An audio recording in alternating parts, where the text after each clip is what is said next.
आप सोलापूर शहरच्या वतीने महागाई, इंधन दरवाढ आणि वाढत्या आर्थिक संकटाच्या पार्श्वभूमीवर मोफत बैलगाडी प्रवास हे प्रतिकात्मक आंदोलन करण्यात आलं। आम आदमी पार्टी सोलापूर शहरच्या वतीनं महागाई, इंधन दरवाढ आणि वाढत्या आर्थिक संकटाच्या पार्श्वभूमीवर सोलापुरात मोफत बैलगाडी प्रवास हे प्रतिकात्मक आंदोलन करण्यात आलं।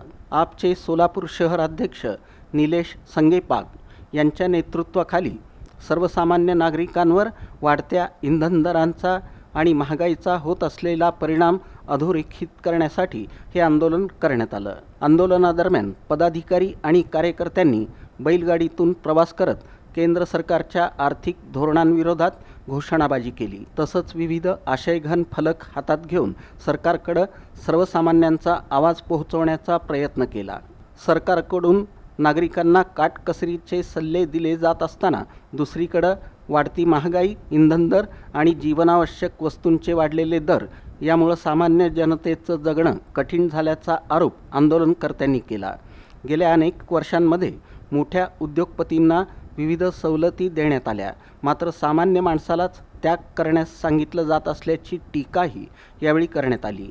यावेळी शहराध्यक्ष निलेश संगेपाग, माजी शहर उपाध्यक्ष श्रीकांत वाघमारे यांनी आपलं मनोगत व्यक्त केलं। आम आदमी पक्षाच्या वतीनं प्रतिकात्मक आंदोलन केलेलं आहे। त्याच्या मागचं कारण असं आहे की संपूर्ण जगभरामध्ये जेव्हा युद्धजन्य परिस्थिती निर्माण झाली होती तेव्हा आपल्या सरकारने देश हिताकडे न पाहता निवडणुकांकडे जास्त लक्ष दिलं। त्याच्यामुळे आता परिस्थिती आणखीन बिकट झालेली आहे आणि भविष्यात ही परिस्थिती आणखीन बिकट होईल का अशी जनतेला भीती लागलेली आहे। पुढे येणाऱ्या काळात आम्हाला पुन्हा बैलगाडीतून प्रवास करावा लागतो का अशी देखील भीती जनतेला लागलेली आहे। म्हणून आम्ही सरकारला जी जनतेची भावना आहे ती पोहोचवण्यासाठी आज मोफत बैलगाडी प्रवास जनतेसाठी ठेवलेला आहे। आणि याच्यातून सरकारला आम्हाला हेच सांगायचं आहे की देश हितासाठी ज्या काही कठोर निर्णय घ्यावे लागत असतील ते सरकारने घेतले पाहिजेत। ट्रम्प समोर झुकती भूमिका न घेता देश हितासाठी त्यांनी कठोर ठाम भूमिका घेतली पाहिजे। आजपर्यंत अनेक उद्योगपतींना आपण दिलासा दिलेला आहे। आता इथून पुढे असं न करता जनतेला दिलासा देण्यासाठी या उद्योगपतींना वेठीस धरा, जनतेला वेठीस धरू नका।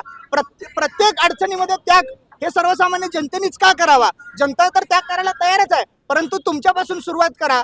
आज देशामध्ये जी परिस्थिती निर्माण झालेली आहे त्याला कुठे ना कुठे सरकारच जबाबदार आहे, कारण जगभरामध्ये आधीच जे प्रतिबंधात्मक कारवाई आहे ती सुरू झाली होती, मात्र आपल्याकडे निवडणुकांमुळे उशीर केला गेला। त्यामुळे सरकारने आता जाग आणावी। अशी जर जाग सरकारला नाही आली तरी पुढे परिस्थिती कशी होईल हे आम्ही दाखवण्याचा प्रयत्न करतो। या प्रसंगी जिल्हाध्यक्ष एम पाटील, जिल्हा उपाध्यक्ष प्राजक्त चांदणे, मल्लिकार्जुन पिलगेरी, सुचित्रा वाघमारे, रहीम शेख, रॉबर्ट गौडर, बसवराज सारंगमठ, मदनी चाचा, प्रसाद बाबानगरे आणि इतर पदाधिकारी कार्यकर्ते उपस्थित होते।